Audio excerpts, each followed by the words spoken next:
guys, it's Black Scout Survival, and today I got Chance Sanders with us, and we're going to be discussing his DVD. It's an instructional DVD called Surviving Civil Unrest, and it's basically a guide on how to prepare for chaos and how to stay alive during it.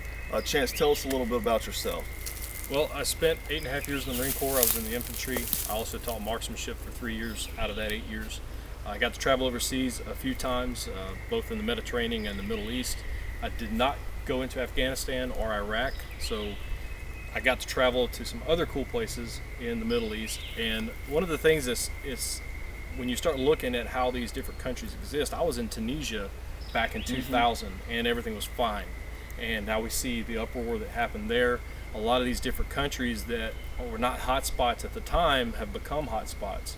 And regardless of whether it's a national disaster or anything like that, the byproduct is always some type of civil unrest. Whether it's because your team didn't win the Super Bowl, and in some cases because your team won the Super Bowl. People like to let that inner bad guy out. And when I started thinking about what is something that everybody needs to be prepared for, especially in the situation we have now, is civil unrest, and how do I combat that? You and I had the benefit of having an entire fire team, having an entire Marine Corps behind us. Backup, yeah. You know, as backup. And even when we traveled in these foreign countries, you knew that there was somebody there looking out for you. And now, as civilians, we don't really have that. So I wanted to give people a chance to take the military training, the survival training, break it down for what a civilian could use, and not to say that they're any less intelligent than the military people. It's just they don't have that system of support. So try to break it down, make it entertaining, something that you could watch, you could go back and see different chapters and focus and learn, but it wasn't a dry presentation, you know, somebody in front of a whiteboard. That's right. And so, you know, it took us quite a bit of time to film this and develop it. You know yourself how hard it is in the editing world and the filming world, what can go into something like this. Yeah, for those that don't know, Chance and I served in the Marines. We actually were on the same deployment together. We didn't know each other, but during that time, I think we got combat pay the whole deployment. So, yeah. I mean, we were in some pretty weird areas and did some things, you know, in some places, as like you said, there was civil unrest going on. But I watched the video and I really liked it. I like how you presented it, and it was entertaining. You know, a lot of videos you get, it's just all instructional, like you said, whiteboard, and that's boring. That doesn't make me want to keep watching it, you know, but this was entertaining. So what led you to make this video?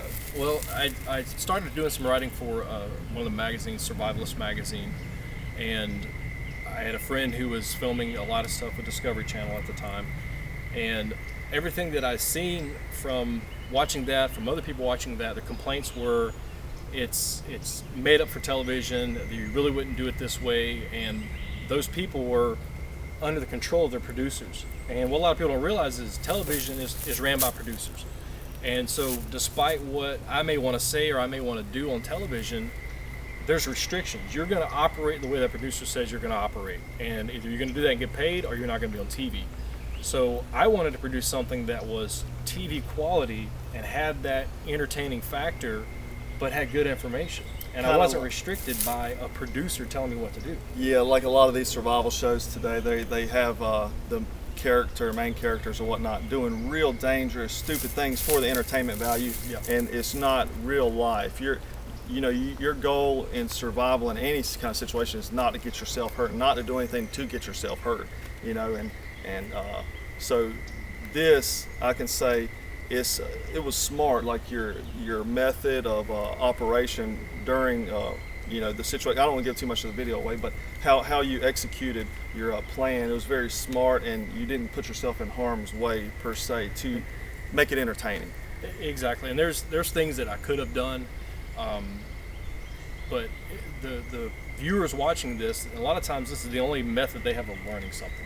And so I'm taking what I've learned in all the places I've been and trying to put it into a package that will help keep you alive and not give you a false sense of security.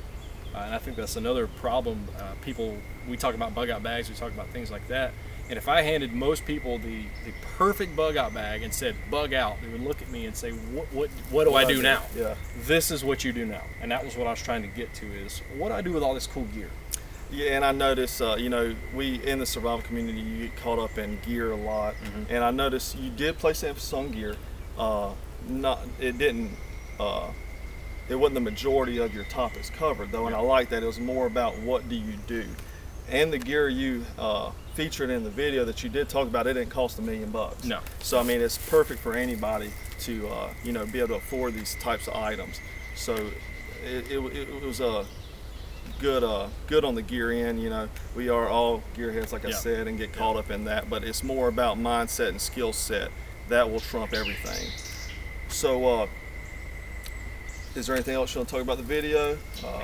Just, you know, we're going to be coming out with it here pretty soon. By the time you see this video, it'll all be out, and there'll be a link for them to check it out. This video, yeah. And we are going to start working on our second one, and probably going to branch out, maybe bring some more people in on that process. I was very lucky to have a friend that could help me out, and we had to put a lot of blood, sweat, and tears into this thing. So I'm definitely looking forward to the next one. Hopefully it'll be even better, and but still maintain the core values that this one had. Yeah, like, you know, wilderness survival is awesome. I love it, but the likelihood of most of, you know, us encountering, hey, I'm out in the woods and I'm stuck and I'm out here with a knife trying to survive, is very unlikely. You know, because unless you're out in desolate areas, you know.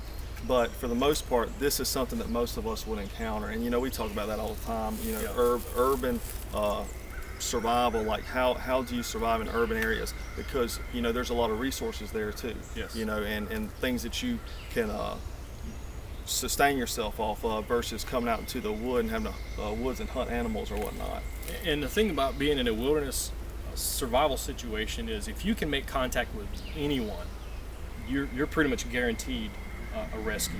Anybody you can make contact with, signal mirror, smoke, whatever. That's right. In an urban situation, you're in a city full of people who don't care. That's right. And unless you have that network of people willing to help you, and I definitely don't try to advocate the lone wolf. I talk a lot about having your own network of support.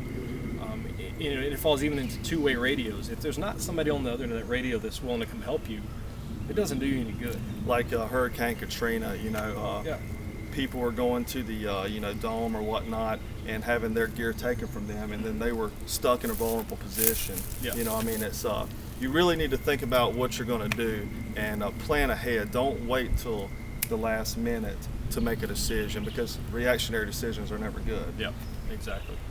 All right, cool, man. Appreciate it. Well, Thanks for having me on your channel. I appreciate you being here, and like you said, there'll be a link below this video to show you where you can pick this up at, and thanks.